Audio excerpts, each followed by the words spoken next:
Welcome to Centre Church. We hope you enjoy this message recorded live from our Burgess Hill campus. We're going to read from 1 Kings 17, 7 to 24, first of all, this morning. It says, sometime later, can you read that? It's quite small. Yep, there's a lot to read, so I'm reading it in two goes. Some time later, the brook dried up because there had been no rain in the land. And we heard about that last week as Tyler spoke about Elijah having to go to the brook and that the ravens fed him with food last week. And then the word of the Lord came to him, go at once to Zarephath in the region of Sidon and stay there. I have directed a widow there to supply you with food. So he went to Zarephath. When he came to the town gate, a widow was there gathering sticks. He called to her and asked, would you bring me a little water in a jar so that I might have a drink? As she was going to get it, he called, please bring me some bread. As surely as the Lord your God lives, she replied, I don't have any bread, only a handful of flour in a jar and a little olive oil in a jug. Here we go. The jar and the jug. Empty, actually, I'm afraid. I am gathering a few sticks to take home and make a meal for myself and my son, and we will eat it and die. Elijah said to her, don't be afraid. Go home and do as you have said. But first, make a small loaf of bread for me from what you have and bring it to me. And then make something for yourself and your son. For this is what the Lord, the God of Israel, says. The jar of flour will not be used up, and the jug of oil will not run dry until the day of the Lord sends rain on the land. Wow. So she went away and did as Elijah had told her. So there was food every day for Elijah and for the woman and her family, for the jar of flour was not used up, and the jug of oil did not run dry, in keeping of the word of the Lord spoken by Elijah. Great one. Now, I have a few thoughts on that passage. There's a lot in that, and there's a bit more passage I'm going to read later. So we know that he went to Zarephath. Elijah felt God calling him to go to Zarephath. Last week we heard about how God provided his needs in this drought and this famine time through the ravens and through the brook. And that dried up. I mean, things were desperate. And off he went, and this is what happened next. He turned up and asked her to make a cake from the last lot of flour she had. Now, I don't know about you, but whether I would have done that. The cheek of it. Fancy turning up when she had got her last lot of flour in her jar and oil in her jug, and it was going to be for her and her son so that they could have one last meal before they died. And he said, make me some first. Now, I don't know about you. I do not know that I could have done that, because my son, if you're a mother, you'll know that the mother's instinct is you've got to sort out your child first. You will let your child have the food that you should have even. You would feed your child above yourself. And he was asking, feed me before him and before you. I mean, what a cheek. What a cheek. That took some courage. So we have, first off, courage for Elijah. But we also have courage for this lady. I want to just think a bit for a moment about what the term widow means. And with all respect, there may be people in this room who have been widowed. And it's a tough time. I know people who've been through that. And I just want to think for a moment about what a widow represents in this story. So the widow could represent, obviously, grief, obviously loss. Along with that, becoming a widow or a widower becomes isolation too, and maybe a lot of loneliness. And then potentially poverty, and in this case, most definitely poverty. So just thinking about this story in the wider context of what we're trying to apply it to today in our lives, and there's a lot in this story, believe me, as I've been thinking about it and praying about it this week, there's a lot. So this person, she was desperate. That person could have been me or you in our desperation. Who's been desperate? Desperate for many reasons. You might have been desperate because you've had loss in your life, grief, sorrow. You might have been desperate because you've had something happen that's been tragic. You might have been desperate because you felt far from God. You felt alone. You felt like it's always been a struggle. We go through seasons in our lives where we feel that widow's heart. And I'm not undermining what it's like to actually become a widow or a widower at all, because I know that's tough. But just in this message today, we're going to think about the sorrow and the desperation that you could feel in this situation. So we have before us a desperate widow, the desperate widow. But you know what? That desperate widow, she did something that was a very tall order. Elijah had asked her to make that last bit of flour and oil into the last loaf for him first. And what did she do? She actually said yes. I do wonder whether she agonized for a few hours over that. I'd say that if it was me, if it was you, would you have agonized for a few hours? Oh my goodness, that man, the cheek of it. I'm not doing what he said. I'm not doing what he said. My son comes first. I'm not doing that. You know, she may have agonized for many hours, but she may have said very courageously, yes, I'll do it. And she did. She did. She was a courageous widow. In her desperation, she was courageous. And she had courageous surrender. She was at rock bottom, grieving lonely, in poverty, about to die. And her courageous surrender, you know, it does remind me of times where I've been desperate. And I'll just recall one story where I remember being desperate in a different way, more spiritually desperate, more thinking, where am I going? What is going on in my life? And I remember a few years ago having this moment, well, many moments of desperation of what's going on. Why am I doing this? Is this actually it? And I remember Robin and I, my husband, had gone to London to stay in a hotel. He sometimes goes to speak at meetings in London on business. And so I'd gone with him, and we were having a little break there for a couple of days in a hotel. And you would think that's actually really nice, actually. You wouldn't think, oh, she's desperate. You wouldn't think, oh, that's awful, you know. I feel sorry for her. I mean, I don't want you to feel sorry for me by any means, actually. But I'm just saying, desperation can look like different things. I was there in that hotel room, quite a nice hotel, actually, and I was thinking, Lord, I just don't know where I'm going. I was in tears. I was desperate. And you know, the Lord prompted me to do what that lady did, that courageous surrender. So in just a few moments, it didn't take long, to be honest, I was surprised. I thought to myself, God's not going to want me, you know, to come back. I've walked a bit away from him. I've been disillusioned, and it's going to take hours of prayer to get back. Have you ever thought that? Have you ever thought, you know, I need to spend hours in prayer to get back to what I had with God? Within half an hour, I'd prayed, I'd cried, and I'd said, God, I'm desperate, I'm sorry, I surrender. And basically it took that word, surrender. That's what it took.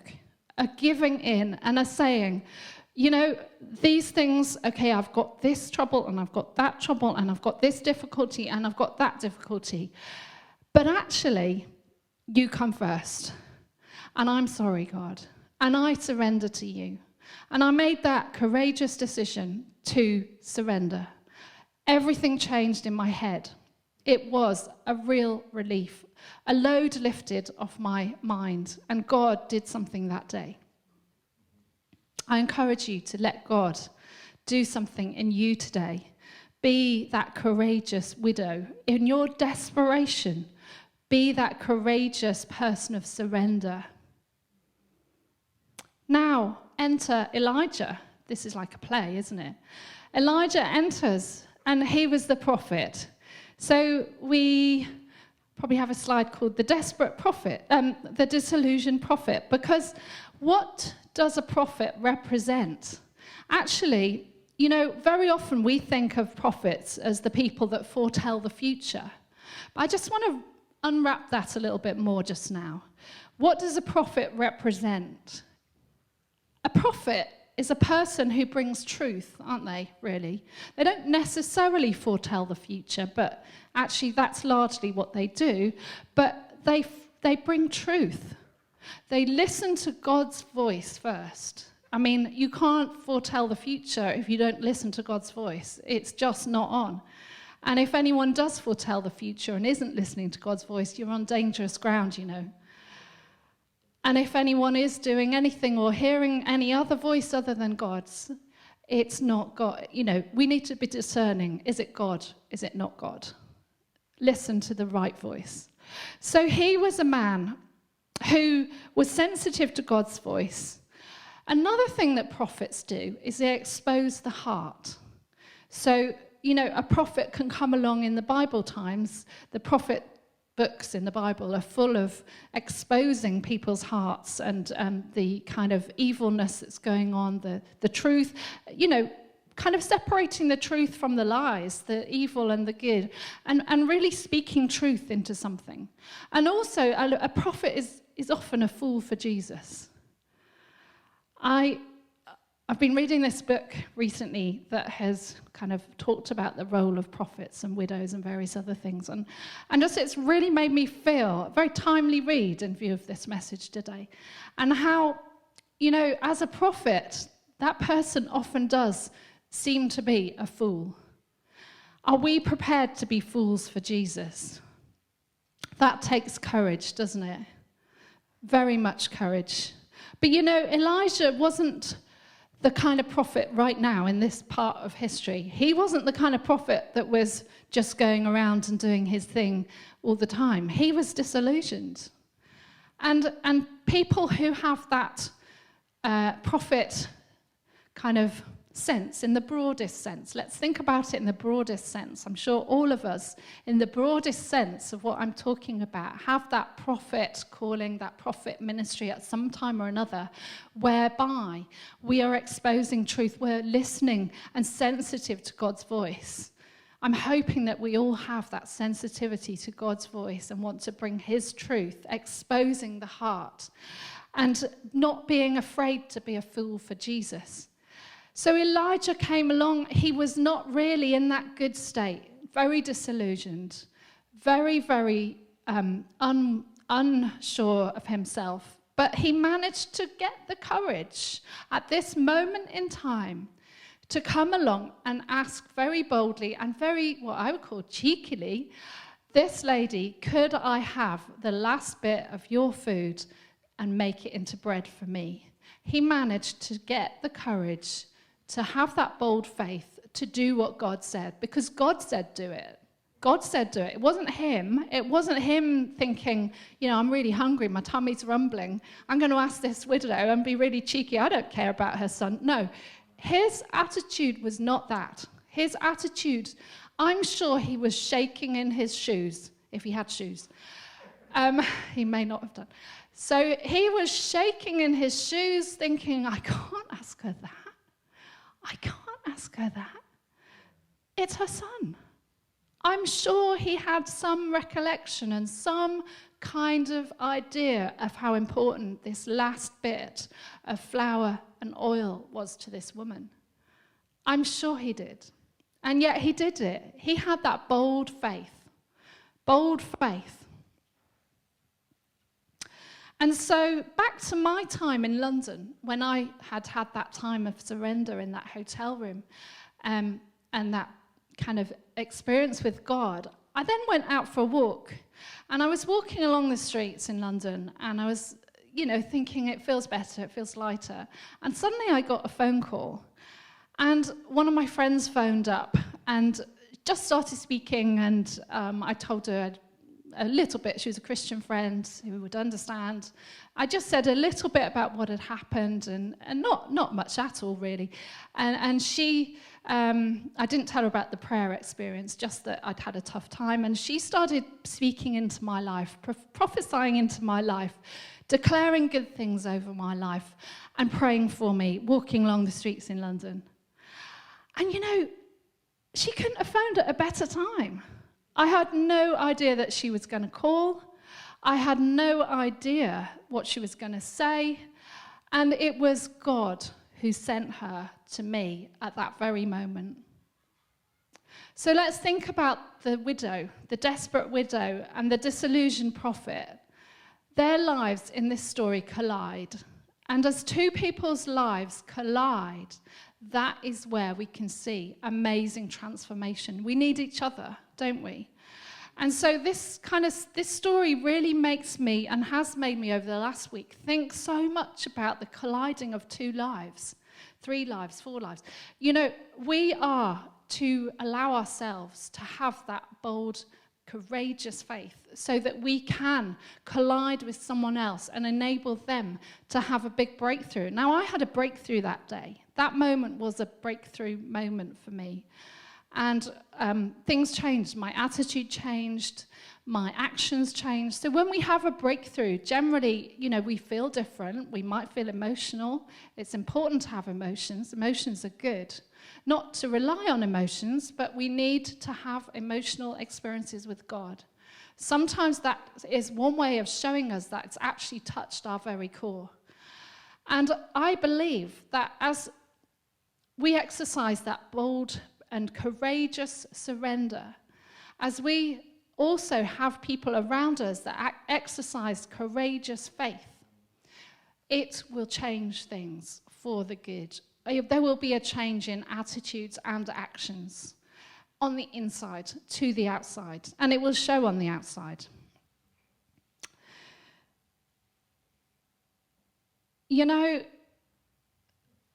Colliding of two people in this means opens up the life for this widow of favor.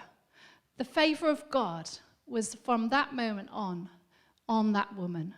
The favor of God was on her life and on her son's life. They lived, and it was, I read that possibly Elijah was with her for about 2 years and during that famine and that drought. And they lived, they ate daily.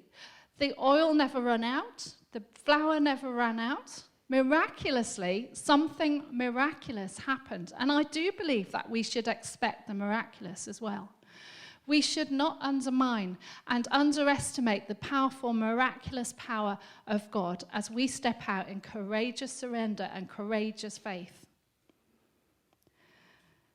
We don't know how many times we've missed an opportunity for dovetailing our lives with someone else either.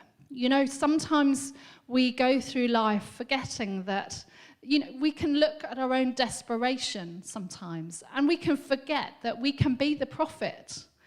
And sometimes there's a time for everything, isn't there? The Bible says there's a time to mourn, a time to weep, a time to dance, and a time to sing.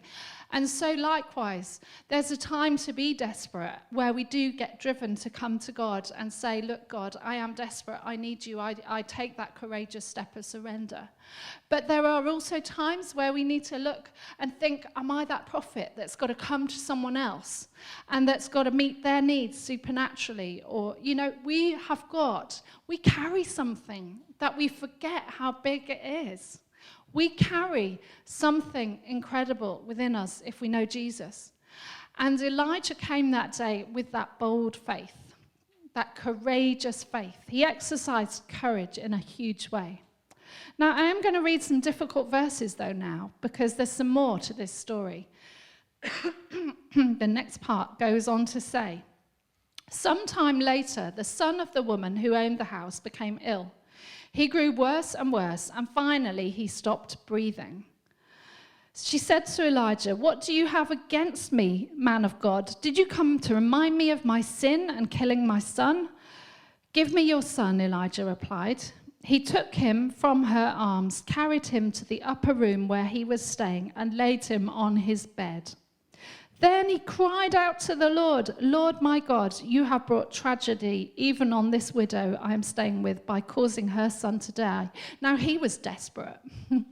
He had reached desperate stakes here.